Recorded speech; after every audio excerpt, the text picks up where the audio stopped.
பெரம்பலூர்ல தமிழக வெற்றி கழகத்துடைய தேர்தல் பரப்புரைக்கு காவல்துறை அனுமதி மறுத்திருக்காங்க. ஜனநாயகத்தின் மீது நடத்தக்கூடிய பாசிச தாக்குதல் விஜய் குற்றம் சாட்டியிருக்காரு. விஜயின் தேர்தல் பிரச்சாரத்திற்கு போலீசார் தடை விதித்துள்ளது குறித்து செய்தியாளர் எழுப்பிய கேள்விக்கு விசிக தலைவர் திருமாவளவன் பதிலளித்துள்ளார்.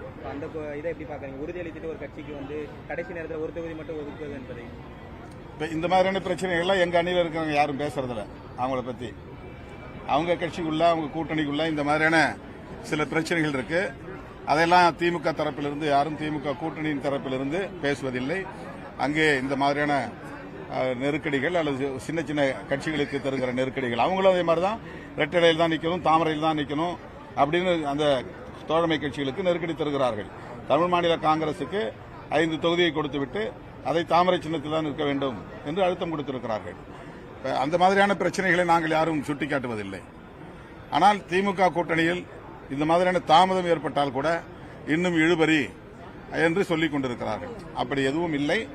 நாளை அல்லது நாளை மாலை, நாளை காலை அல்லது நாளை மாலை முதல்வர் அவர்கள் அதிகாரப்பூர்வமாக அனைத்து கட்சிகளுக்குமான தொகுதி விவரங்களை அறிவிப்பார். பெரம்பலூர்ல தமிழக வெற்றி கழகத்துடைய தேர்தல் பரப்புரைக்கு காவல்துறை அனுமதி மறுத்திருக்காங்க. ஜனநாயகத்தின் மீது நடத்தக்கூடிய பாசிச தாக்குதல் விஜய் குற்றம் சாட்டியிருக்காரு.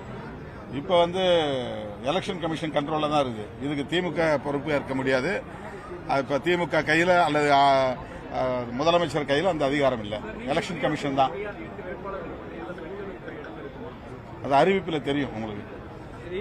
தொகுதியில எண்ணிக்கை உறுதி பண்ண பிறகு 2 பேர் அறிவிச்சீங்க, 2 பேர் கையெழுத்து போட்டு வெளியில அறிவிச்சீங்க. ஆனா தொகுதி உடன்பாடு இருந்தது அடையாளம் காணப்பட்ட